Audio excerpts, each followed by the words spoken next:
meeting of Cabinet today, and welcome to those of you who are joining us from home.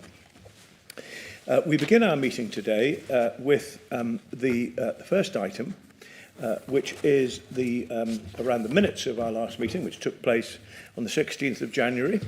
And actually, before then, we do need to just touch on apologies for absence. I think we have one or two today. Yes, Veronica, Councillor Jones is given her apologies, and there are one or two not here right now, but one or two will appear magically soon, I'm sure. So the minutes of the last meeting, are we happy with those? Can I sign these later on? Is there a proposal proposed by Councillor Watson, seconded by Councillor Pojai? Thank you. So I'll sign those later on. So we come to our first, next we have disclosure of members' interest. And I'm actually going to ask for some a legal opinion on declaration of interest when it comes to the budget and any discussion around the budget process. I'm going to ask Neil Masson to help us with this. Yes. Thank you, Leader. There is actually some government guidance on this issue specifically, which states that the fact that you pay council tax or receive services from the council which are paid for by council tax does not amount to an interest, as the interest isn't directly related to the matter in hand. The point being that we all pay council tax and receive services, so it does not directly relate to your specific matter. So, Leader, that's the guidance that we have on this. Right, that's very helpful. Thank you very much. So, given that, are there any declarations anyone would like to make this morning? If not, then may we then go on to the discussion we're going to have around the budget, which we will be talking about this morning, and then we will be taking it to our council meeting in about 10 days' time. No, a week's time, 8 days. Yeah. So this sets the whole tone of what we as a County Council want to deliver for our residents, our businesses, our visitors in Northumberland. There are two basic parts in the vision that we have, which is a land of great opportunities. Why is it a land of great opportunities? Because not just of our heritage and that wonderful coastline that we have and the castles and the hills and the beautiful farmed landscape, and also, of course, that hub of new, fascinating modern technology based in and around the Port of Blythe, and all those people who are involved there, and all that brilliant work that they're doing, making that whole sector of Northumberland so exciting and vibrant. So this budget is around acknowledging the land of great opportunities by doing two things. By protecting our frontline services, which are so important to all those people that come to Northumberland or live in Northumberland or do business in Northumberland. What do I mean by that? Well, we're talking all the whole remit of services that we carry out in Northumberland, whether it's adult social care, children, education, keeping our streets clean and tidy of litter, cutting grass, and all those other frontline services that we rely on. For that, I will, as I did last year, repeat my great debt of gratitude to the staff that we have right across the council area, right across the county, for doing all the brilliant work that they do. Without them, we would not be able to do that. So I'm incredibly grateful to them, and that's one of the reasons why we want to protect those frontline services, to ensure that their service and that their work and their commitment is fully acknowledged. And the second main part to this budget is around investing in our county. Investing in our county not just for today and tomorrow, but for next year and years to come. And we're seeing at the moment more and more money coming into Northumberland. In fact, I believe that there is more money coming into the county council than at any time in the history of this council. That is matched by the money that we are putting forward to all these extraordinary schemes that we are doing across the county. Over the last few years, we have put aside small reserves of money to be able to match fund, to be able to deliver, and to be able to do that investment in the county that we all so much want to see. We're not using our general fund reserve, which is will not be touched. We haven't touched it and we won't be. So we are using that money that we put to one side very carefully to be able to say we will be able to invest in our county, not just this week, but for years to come. The budget is based upon our three key priorities. That is to provide value for money. Value for money in all the frontline services, but all those things that people touch and feel and see around them. That's why, for example, we introduced this year a new environment policy, which picks up all the work around climate change, all that work around open spaces, green spaces, and picking up more litter where we can along major roads. That is part of providing that value for money. And in addition to that, of course, we are investing in the future in terms of new schools, and we are underway in Seaton Valley.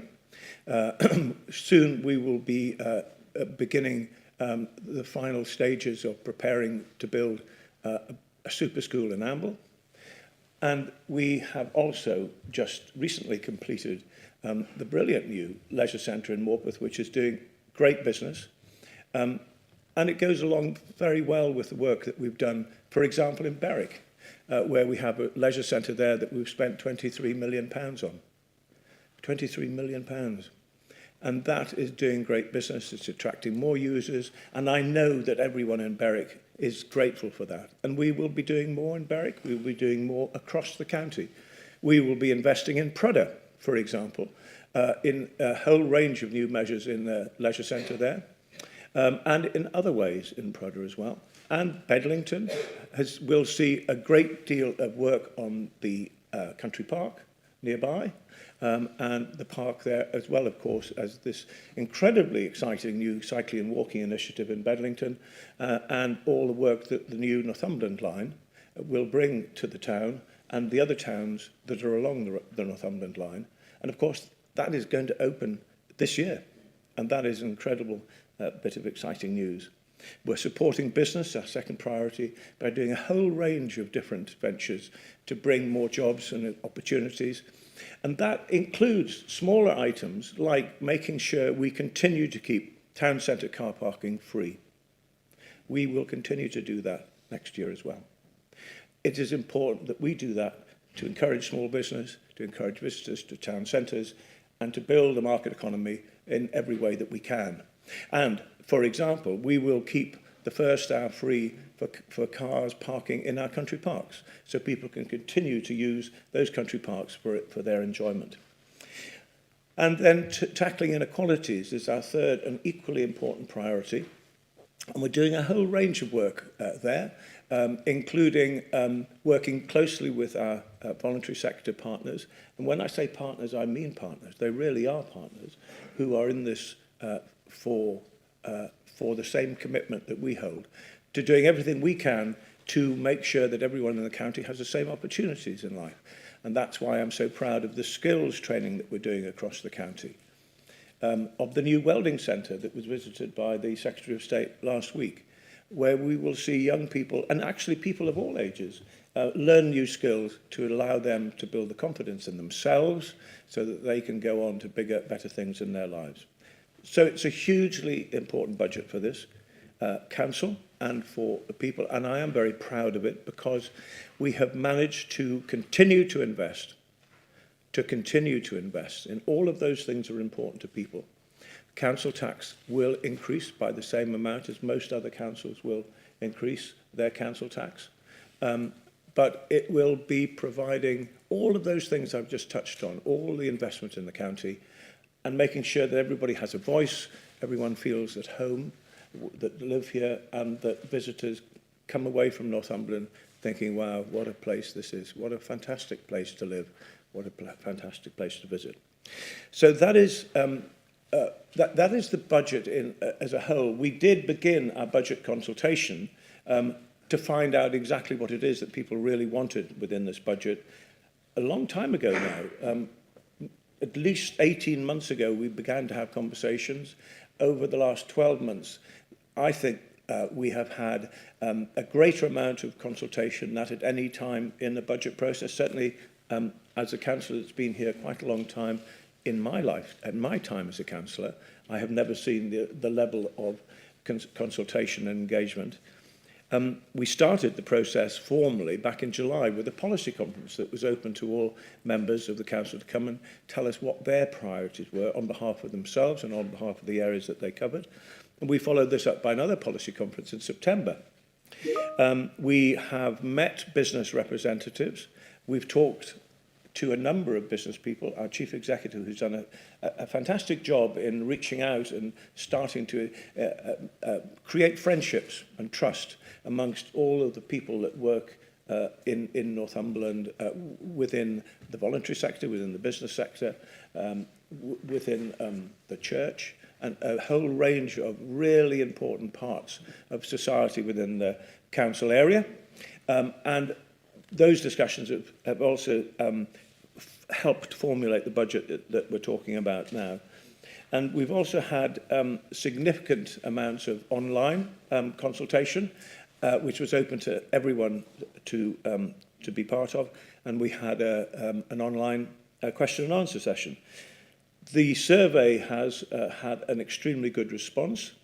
And I'm very, very pleased that we had that response, and we have created the budget that you see before you based on those two really key important points: that we want to see investment in our county, in our people, and in the whole population of Northumberland, and also to protect our frontline services and improve as we go along. And I haven't mentioned, for example, all the fantastic work that we're doing within schools, not just building super schools, but actually improving the performance of our schools. And I'm incredibly grateful to Audrey Kingham, Executive Director, and all of the staff, in and around schools, and the pupils themselves and the students themselves, for getting us to be at 95% of all our schools in Northumberland being either good or outstanding in Ofsted results. That's an incredible achievement. When you think that in 2017, when we became the Conservative administration, we were in the lower quartile. We're now well up in the high quartile. So I'm very grateful for all the work. So all in all, the actual budget consultation has been a great success. And has helped us enormously. We do have a recommendation to this report, which is to consider and note the engagement activities and the summary of results which are within this. Are there any questions on this, or should we just accept those? Yes? We'll just take a quick vote anyway. You proposed by Councillor Watson, seconded by Councillor Patterson. Are you all in favour of this? Thank you very much. So now we move on to the next one, which is the budget itself. I have a range of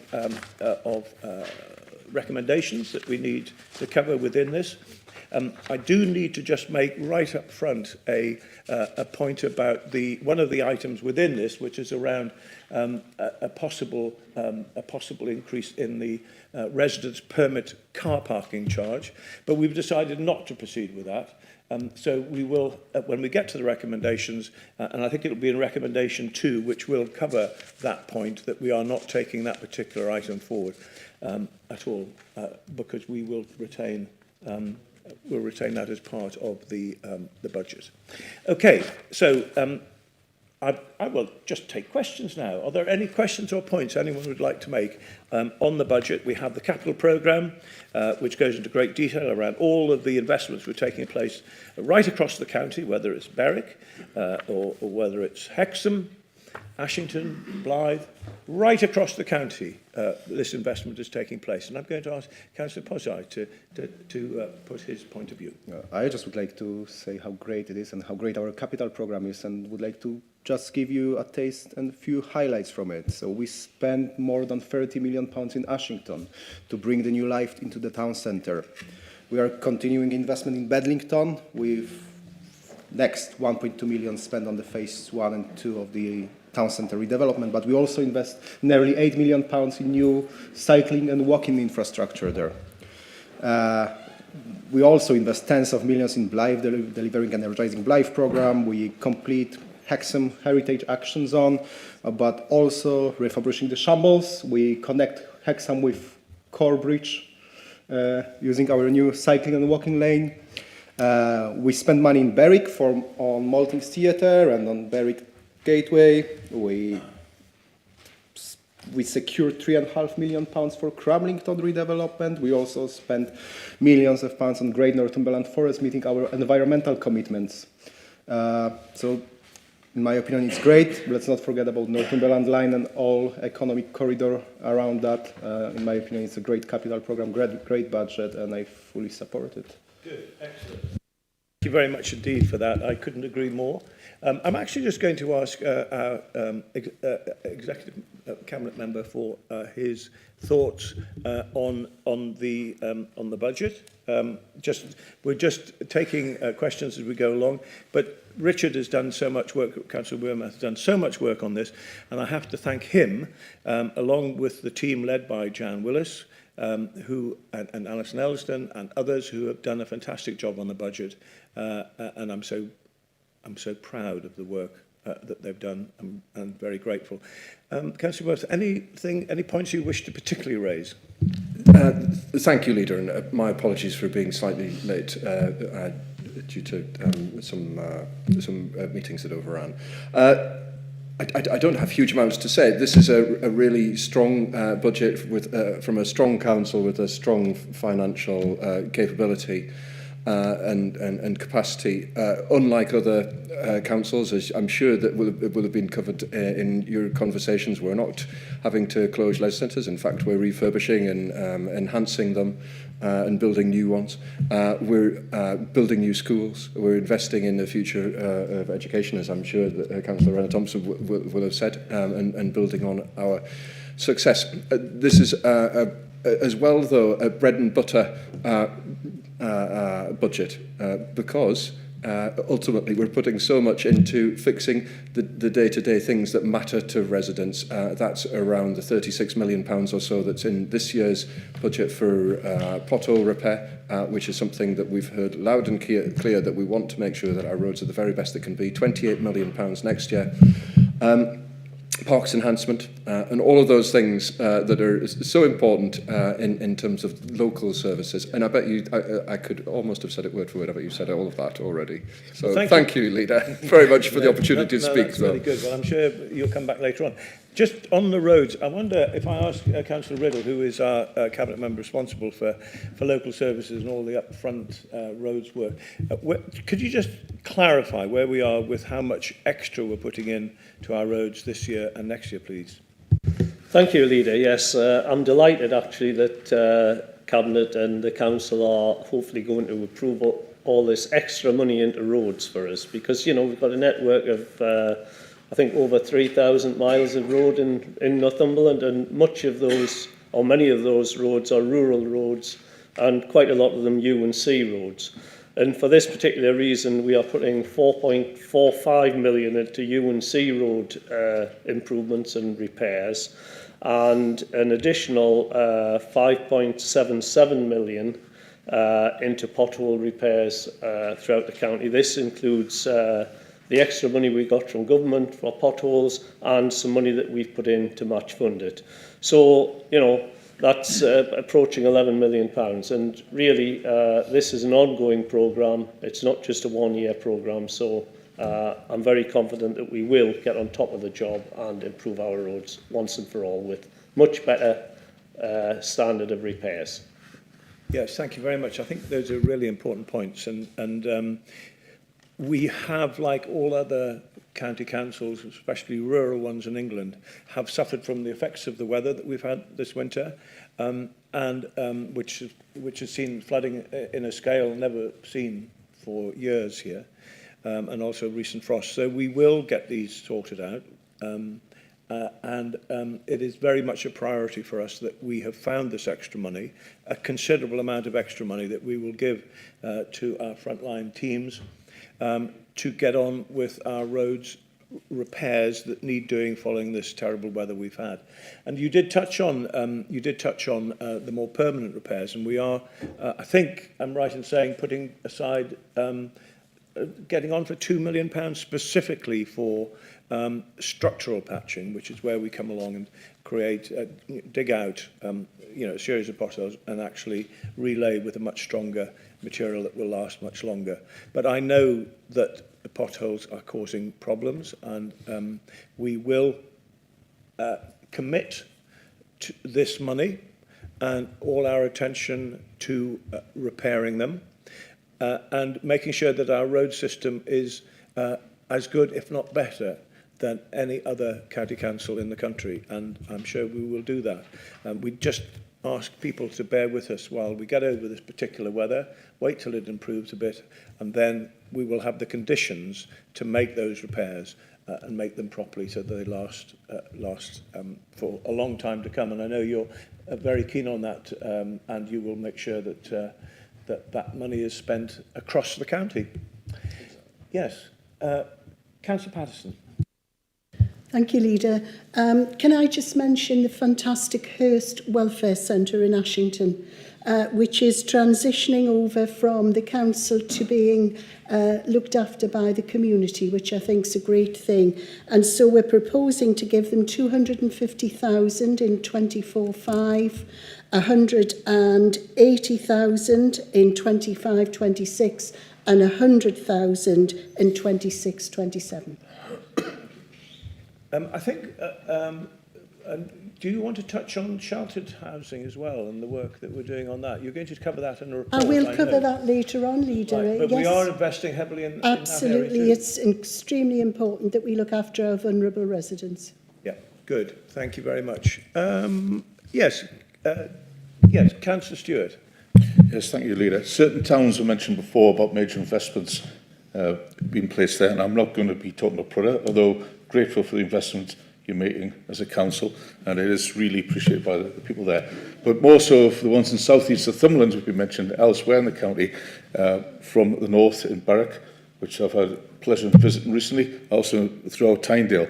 What I'm speaking to business leaders, and they are seeing the bigger picture here. They're actually seeing that the investment in these major towns is having a ripple effect, and it's taken in the whole of Northumberland and elsewhere. So it's helping all communities there, not just ones directly who are receiving massive sums of money and have been for some time now.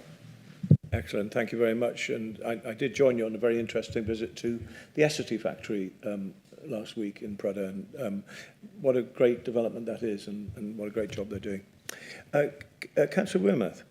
Yes, just to add to my earlier remarks, I mean, it is a brilliant budget, whether it's providing additional equipment for the fire service, whether it's delivering affordable homes in Colin's portfolio, whether it's getting absolutely to make sure that we're optimising care packages in Wendy's, or in terms of all of the leisure bits.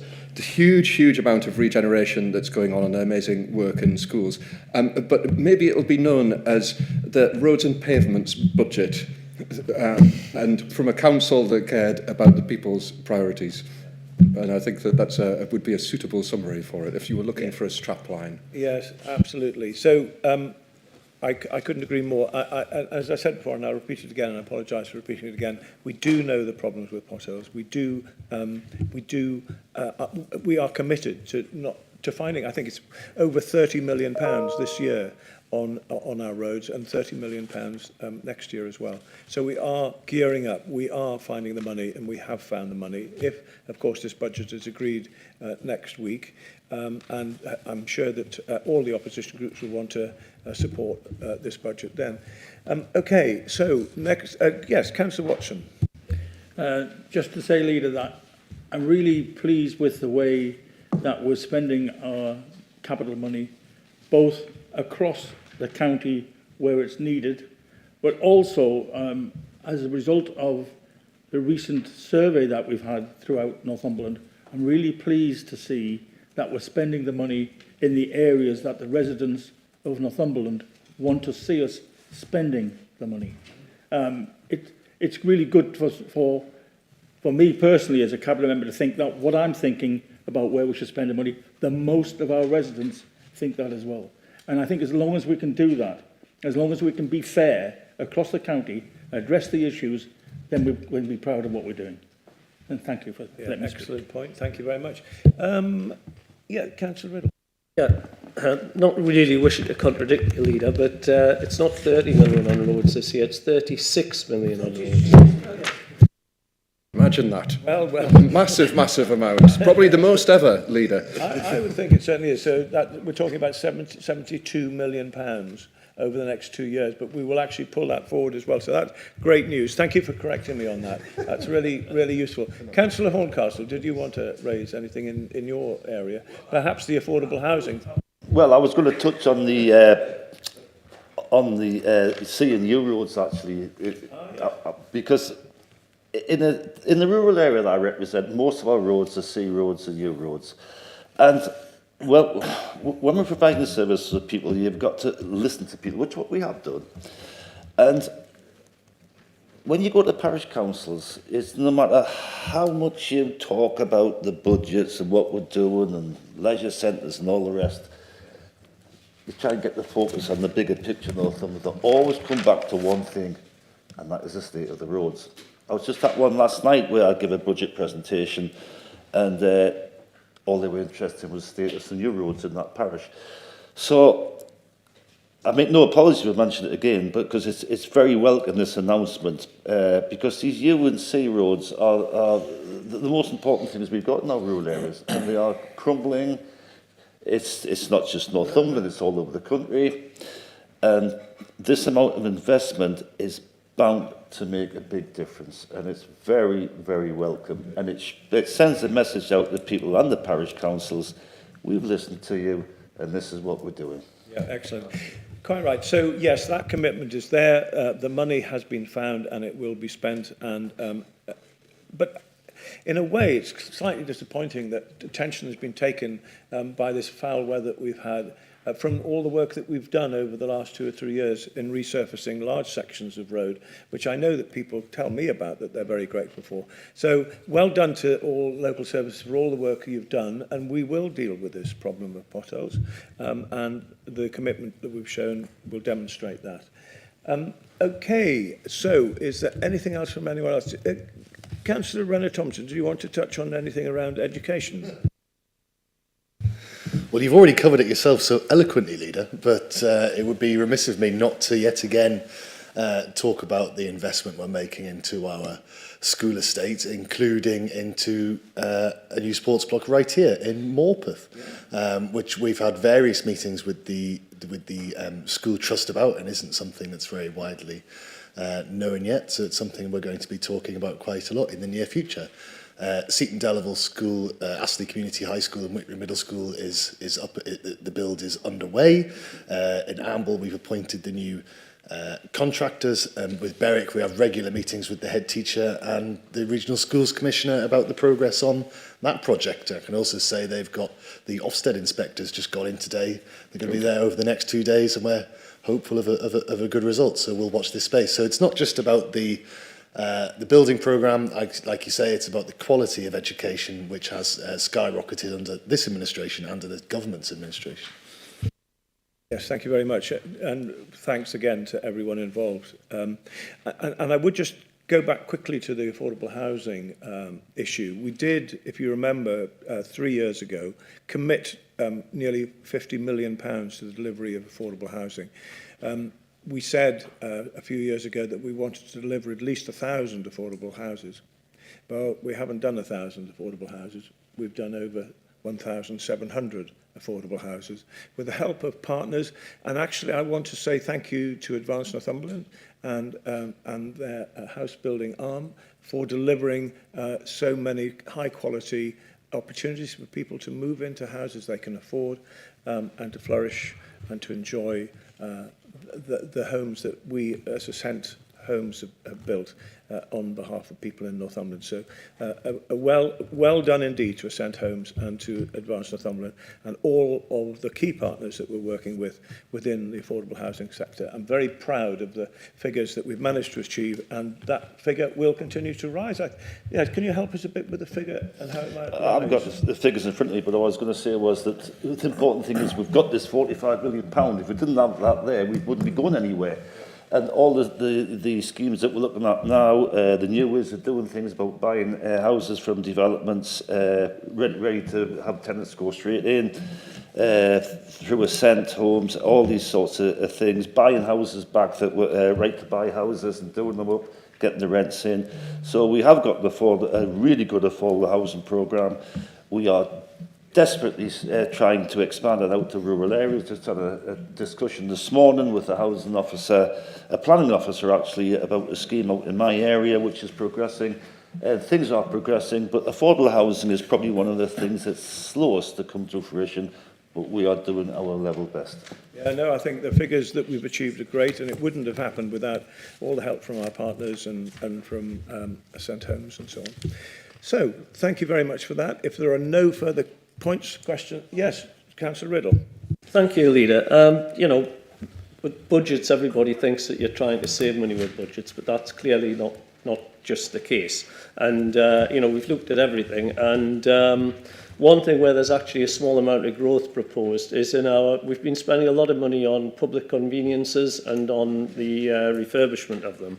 And we now actually have in the budget for increasing the winter opening hours, which is something that I know Guy Rayner-Thompson has been at me about in the past. And it's a relatively small item of, I think, £45,000, but I'm sure it will be much appreciated and very much appreciated by anyone that actually has to visit one of our public conveniences during the winter, and they won't see a notice on the door to say, sorry, closed till April anymore. That's great, thank you. Yeah, I mean, public conveniences fall into that bracket around value for money and about what residents can reasonably expect to get for their council tax. And having public conveniences in places where we need them for our residents and visitors, especially older people and people with young kids in particular, and those people that need the changing places facility that we also have included recently in some of our public conveniences is really important. And it's just one of those strands around value for money that I will probably explain in more detail when we come to the council meeting next week, when we look forward to getting the support from our friends in the opposition. So I'm now going to go back to Councillor Wearmouth, who has done such a good job, along with Jan Willis and her team, to produce this budget with quite a range of recommendations. Richard Wearmouth, over to you. Thank you, Leader. So we've got one minor amendment to make in the recommendations. Just the procedural bit, as a Cabinet, we need to agree the recommendations, which are numbers 1 all the way through 44 with the various bullet points. We've got a change to 2A, and that is to and I'll just be very clear so that we are procedurally correct on what it is that we're approving. We're removing the saving under environment and transport, which was going to increase the Northumberland Plain Display parking permit costs, and that has the following knock-on effects through the budget of removing £12,000 of savings in the forthcoming financial year, 11,000 in the 25 to 26, 15,000 in 26 to 27, and so I think that takes the efficiency numbers instead to 10.834 million 24-25 and 14.93 million and this is at point B, I think it is, in 25-26. And I'm just looking for some reassurance from the side from officers, and I've got that correct. So I'm happy with that to move the recommendations and ask if someone might second that, please. Thank you. Yes, thank you. I'll second that. There they are in front of you. Are you all in favour? Could you please show? I believe that's unanimous. It is. Thank you very much indeed, and that's been a really great report. So now we move on to the next paper, which is around the revenues and benefits policies 24 to 25, and I shall ask Councillor Richard Wearmouth to take us through this one also. Thank you, Leader. I won't dwell on this one for very long. It's a report that comes as part of the budget every year to Cabinet and then to full Council. I'll look I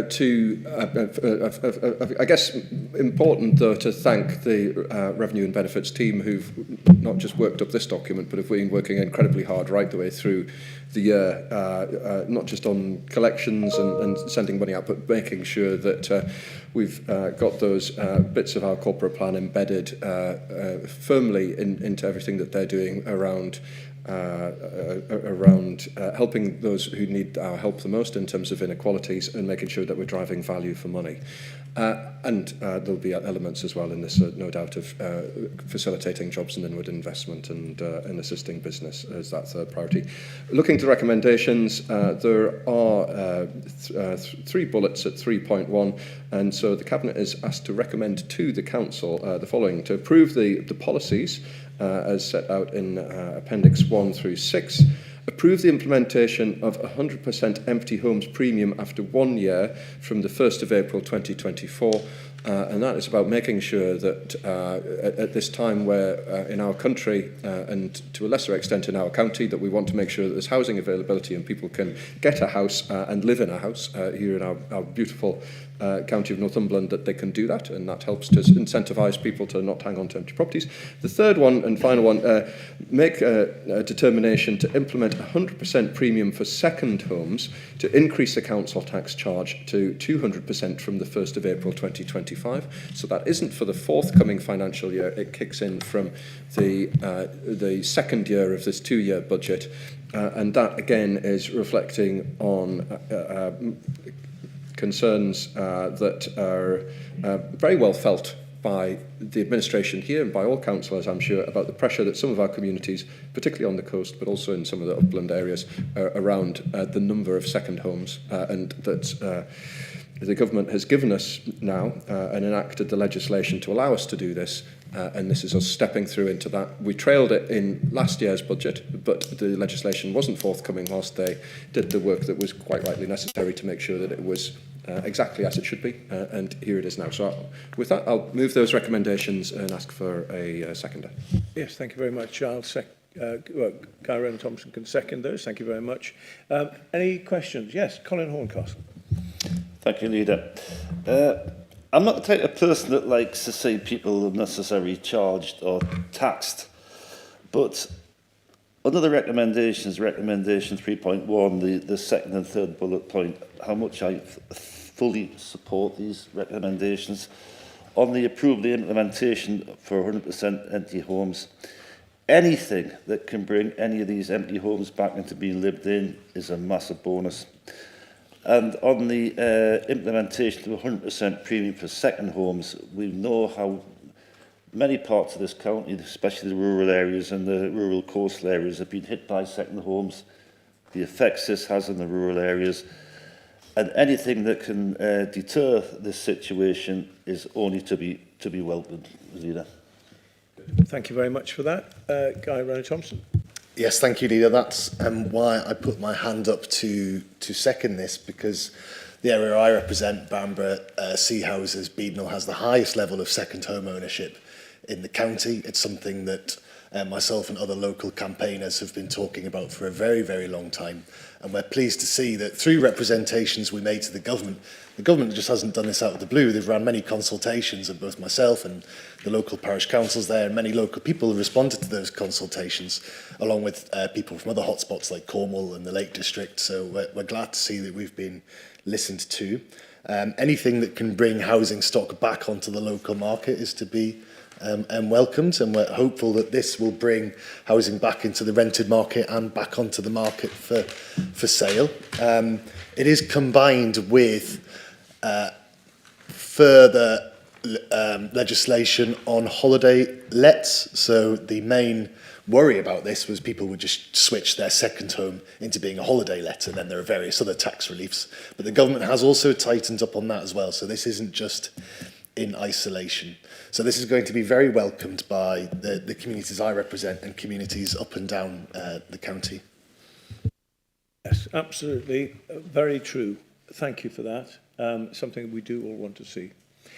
And of course, this report also covers our council tax support hardship scheme, which is very important. And as Councillor Wilmarth mentioned at the beginning, we will and continue to do all our best and show commitment to tackling inequalities, and where we can help people who need help the most, we will deliver on that. So those have been proposed and seconded. Are we all in favour of that? That looks unanimous. Thank you very much. So the next paper is agenda item 7, which is the corporate fraud policy. I'm going to ask, who should I ask? I'll ask Councillor Wearmouth as well to take this one too. Thank you, Leader. I think this is the last time you have to listen to me, at least to present a report. I might stick my hand up for some other ones, who knows. Again, I won't dwell on this.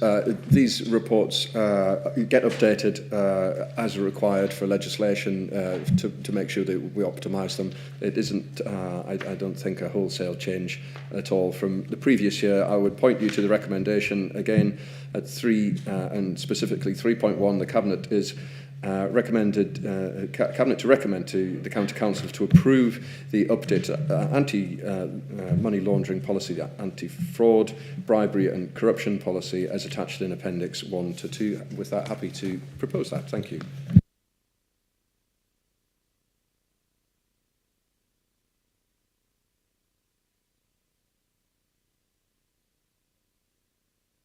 So now we turn on to our new capital proposals. The first one is around energising Blythe, the programme all around the Culture Hub and Marketplace. And I'll ask Councillor Posjai to speak to this a very important piece of work that's going on in Blythe. Thank you, Leader. So that's a report about the Culture Hub and Marketplace in Blythe. We do an exciting project there where we'll build a new cultural venue that will include 3 cinema screens, some multi-use space, and lots of activity around it. And also we will revamp completely the Marketplace in Blythe, which is currently a massive void space there, and we need to bring new life and opportunities to that place. So the report is asking about some reprofiling of the budget, and that includes additional funding from new combined authority subject to approval, and also extra nearly 400,000 pounds spending from the climate change fund to improve energy efficiency and all of these green things around the building itself. But the most important part of this report is to delegate the authority to Executive Director for Place of Regeneration to enter into the main construction contract and start the construction, I think, this month. I think we will see diggers on the ground, and we'll see that building being completed through the year and being open, I think, in August next year. So that's a really exciting and very important step in the journey. Thank you. Yes, it is. It's a very important step, and one of many steps that we are taking together with government to invest very heavily in Blythe, and of course also, as you mentioned earlier, into Ashington as well as other parts of the county. So this is a really important next step. I'll take this at the end when we do all of them, if we can do it that way. So the next one is the Giles Gate structural works, and this is, yes, Councillor Horncastle. Thank you, Leader. It's a very important building, this, in a very prominent position. And if you think about, you know, it's £100,000, which is not an awful lot of money. But if that money isn't spent now, it's going to cost an awful lot more in the future. And there is a possibility that this building could be used an extension to Hexham House, which is one of our wedding facilities. So I fully support this. Thank you very much. I think this is something that Councillor Trevor Sesford has raised with me previously. So I'm very pleased that we are doing this. And I think we would be happy to proceed with this. If everybody's happy. Yes, okay. And then the next one is broadband connectivity and Oracle upgrade. Councillor Wearmouth will tell us what the difference between broadband connectivity, and Oracle upgrade are, and also what do we mean by gain share? There's nothing more exciting, I don't think, than this, perhaps in the whole thing, with the exception of the potholes and all that money that we're putting into that. But right, okay, with a little bit more seriousness, perhaps. What is this? Effectively, we have contracts in place with BT Openreach and so on. And they are overperforming in the number of houses that are being connected, and that creates a surplus of which they receive some of that money. We and the government split money between us, and this is what this is doing. This is accepting money into our funds rather than spending it in this part of the report. And so 1.7 million goes to BD UK, which are part of the government department that's rolling out superfast broadband and enhancing connectivity up and down the country. The other 1.9 million of this 3.7 million comes to us here at the County Council and allows us to find new and inventive ways to assist in the delivery of broadband and fibre in some of those more difficult to reach areas. In addition, in here you have some IT upgrades, and that is exactly what the bit about Oracle is looking at in terms of spend. So I don't know that I've necessarily want to go through every bit of that report, but that is what GainShare is. It's good news for the county. It's good news in terms of getting more rural properties and more difficult to reach properties on the network, which is so important because it's the ultimate way of levelling up, particularly in the rural space, is to get good broadband connection. Absolutely. Thank you very much for that. So there are those very interesting projects, again, which are going to be spread across the county. I'm going to propose that we accept all of those new capital proposals. Is there a seconder? Seconded by Councillor Podge. Aye. And are you all in favour? Yes, you are. That's lovely. That's unanimous. Thank you very much indeed for that. We turn now to a very important paper on adult social care, which is the Extra Care and Supported Living Strategy. And I'm going to ask Councillor Wendy Patterson, who's our Cabinet Member for Caring for Adults, to help us with this report. Thank you very much, Leader. The Extra Care and Supported Living Strategy, which is in front of you, is an updated 2024 version of the original strategy published in 2018. And it sets out the Council's aspirations to develop extra care accommodation and supported living services for our vulnerable Northumberland residents. The document is in essence aimed at housing developers and care providers to make them aware of what we as a council want to achieve for our residents. Schemes currently in progress include recent planning approval for the development of an extra care facility in Morpeth, and work has started at Linden Walk, Blythe, for 13 bungalows for those suffering from dementia and their carers, and also in our very most beautiful and very rural area of Bellingham, a 20-bed extra care facility. That will make a difference to local people in Bellingham who won't have to travel so far to see their loved ones, etc. The development of housing solutions for vulnerable adults has been slower than we would have liked because of the impacts of COVID-19 pandemic, increased construction costs and reduced availability of specialist workforces required. So I do hope that Cabinet will endorse our vision and aspirations to deliver more and exciting projects. Excellent. Thank you very much indeed for that. Are there any questions around the report? I think we discussed this and we were very happy with this and how this opens up more opportunities for everyone who might need extra care and supported living. And we are, as you say, investing heavily in sheltered housing and dementia-friendly housing and supported housing generally.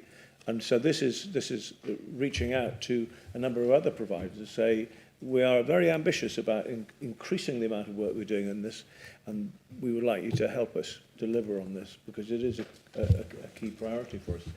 Councillor Riddle. Yeah, I'm delighted that the Bellingham development is going ahead on what was the redundant Bellingham Mart site following the foot and mouth epidemic. Looking at the village of Bellingham, they used to have a place called the Sheeling, which was a sheltered accommodation, which was unfortunately demolished and not replaced. And also we used to have an abbey field in the village. you know, both of those are now not there. So that this is really filling a very important gap in the rural provision. And, you know, in the past, the sort of nearest place would have been the manors at Prudhoe. So, you know, and transport isn't easy for people in some of these very remote areas. So I fully support the strategy, and I'm very pleased that these things are going ahead, Wendy. Excellent, excellent. Marvellous. Okay, so you going to propose this report? Absolutely. And yes. you're seconding it, Councillor Riddle? Yes. So are you all in favour of this most exciting and ambitious report? Thank you very much. So we move on next to the North East Investment Zone, which I will cover, which is around the opportunities for investment in the North East as a whole. This has been brought around by the proposed development of the North East Mayoral Combined Authority, highlighting areas for investment, and the government have come forward with these proposals. And along with 8 other English areas, we are included as the North East, and 3 or 4 specific sites within this are identified, including Blythe. So it's a great opportunity for the future, and grateful to government funding for this. I'm very pleased to put forward these recommendations, which are in front of you. So I will propose those recommendations, seconded by Councillor Patterson. Thank you. Are there any questions or queries about this one? Councillor Renner-Thompson, anything from you? Oh, yes, well, of course. I was looking at my colleague here whose name's on the report, but it's an absolutely fantastic thing coming here for the North East, looking at £160 million from the government as part of the overall devolution deal of 4.2 million. I think we really need to speak about this because there's a lot of people out there in the North East, and I was speaking to some in my local pub the other night who still don't know that all this wonderful funding is coming. However, when you speak to the business and especially the manufacturing community in Newcastle in the North East, this is the most important thing that's happened since the invention of the steam engine, you know. So we really need to shout from the rooftops about this government funding, this overall package of funding that's coming to the North East. We've got Blythe here. We've got the International Advanced Manufacturing Strategic Site. They really need to come up with a new name in Sunderland. And we've also got the Net Park in Durham. So this really is a cross-region investment. It's also important to point out that the council isn't losing out on any money because any of the business rates that we wouldn't already be, that we're not getting, are being reimbursed by central government. So no one can claim that councils are losing out. Excellent. Thank you very much indeed for that very wise set of words.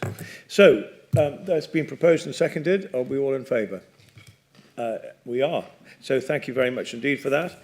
And then, I think, our final report, I'm going to turn to Councillor Renner-Thompson. Oh, it's me again. Yes, thank you, thank you, Leader. So, this is the school admission arrangements for community and voluntary controlled schools for the 25-26 academic year. This has been done in consultation with all of our schools. The feedback from that consultation is in the report, but as usual, there is very little because there's very little change on previous years. What this report isn't is a report on the admissions policies of our academy schools, which of course can set up their own admissions arrangements. However, we do work closely with them, and the majority of those academy schools follow Northumberland County Council's admissions policy. For example, we've got the Cheviot Trust in Morpeth is amending their admissions criteria to allow more children from Morpeth who aren't perhaps in the Cheviot Trust feeder schools to end up in King Edward's High School. So that's happened through negotiations with the council, with yourself and with the deputy leader. We've been at those meetings. So although we have no legal control over the academies, we do work very closely with them. I would also like to point out we're reducing the PANS on 2 schools, Long Horton Primary and also Sea Houses Primary School. This goes back to what I was saying before about the proliferation of second homes in some of these communities. If you can see there the impact in the reduce of the people admission number from 21 to 15, you know, which is really quite sobering when you think about it. So hopefully the measures we bring in and the new social housing we build in these villages will bring more children back into their communities, and we'll see a reversal of that figure in a few years' time. Yes, thank you very much for that, Councillor Wilmeth. Yes, thank you. And you've touched on some of it, Councillor Anna Thompson, just how really important school admissions are. It's a bit like the potholes, but it's something that affects families on a huge basis if you can't get into your local school. And so really pleased that we've had that very positive dialogue with the Chivia Trust, as was Three Rivers not so long ago, to get the amendment to that policy. That they have. We've gone through that for a long time. It's a subject that comes up on the doors regularly in Morpeth, and residents here will really value it, as they did the work that was done by our Conservative administration in terms of building the school. Literally, we can just see out the window over there and investing in Morpeth schools. It was a stunning addition, but also the additional places that we created in terms of spaces in the middle school at Chantry, which was a real problem, a real bottleneck for local residents as a result of the previous admissions policy in part. And that will cascade through in due course, as you've touched on in terms of the budget presentation, to that rebuild work that will go on now, not just with the sports block, but importantly in terms of creating additional classroom space in Kevy to make sure that as those kids move through the middle school and into King Edwards, that they have a great school to go to and the facilities that the town and the parents and themselves can be proud of. Thank you. Yeah, no, I completely agree with that, and I think the revision to the admissions policy in question is very important, and I'm grateful for that movement, which will benefit local residents that look to Morpeth as their prime location in terms of education and where they shop and where they spend their time. So I'm pleased about that. And can you just confirm, do we have a capital figure in for Kebby? Do you recall? Yes, we do, Leader. So it's made up of three parts. I think some funding coming, without looking at it in front of me, there's money that comes from the school. There's some money that comes, a significant amount actually, from 106 agreements, because we've been a council, unlike some previous administrations who were on the ball when it came to 106 agreements and actually said, well, hang on a second, we've got this schools place crisis in Morpeth. Developers should be contributing and paying their fair share to deliver those. There's some that comes, I think, from the school's support grant in terms of that funding as well, and then a modest sum from the core capital spend as well. So there's a mixture of spending there, but the important bit is that £6.5 million or so to get the job done. Exactly. So I'm very grateful for the work that the County Council have done, working alongside the other key partners, to make sure that we invest in Kebby, as well as all the other schools in which we're investing. So good news all around. So thank you for that. So did you propose those recommendations, Councillor Renner-Thompson? You did? Thank you. And seconded. Any questions around this important subject? Yes. Last week I had the benefit of visiting a family hub in a fantastic town which I'll not name, but we've just invested a huge amount of money in the family hubs in that area. The staff and the parents are absolutely delighted with that. I met there for the whole morning practitioners and also the families of children who've got special educational needs and disabilities. Councillor Renner-Thompson, do you agree with me that, he's trying to move it into this particular subject on the agenda, that actually the family hubs do assist in the admissions to our great schools, which are now 95% are good or outstanding, I believe? Good in Prudhoe as well. Yes, it's around that number. The family hubs, the way they have an impact on general education is, of course, by having health practitioners and educational specialists with children as young as possible. We can pick up any particular issues they have. We can work with parents, work with the nurseries and early years settings, of which we are, I think, the best rated county in the country for those. and set those children up in a really good place so when they can get to school and when they go to their school, they're starting from a good position. Excellent. So which school are you referring to? I know you're very keen to visit the Prura Family Oh, right, Hub, which okay. is located in my ward. That's fine. Good, brilliant Yeah, job, thank you. I wasn't sure which one you were referring to. Thank you. Okay, so we've had those proposed and seconded. Are we all in favour? Yes. We are. And that takes us to the end of this agenda, which has been a very interesting agenda. I thank you all very much for the discussion we had around our budget, which, as I said before, I hope very much our friends in the opposition will support. A budget that is full of commitment and full of value for the future. So, thank you all very much indeed, and we look forward to seeing you again, and thank you for joining.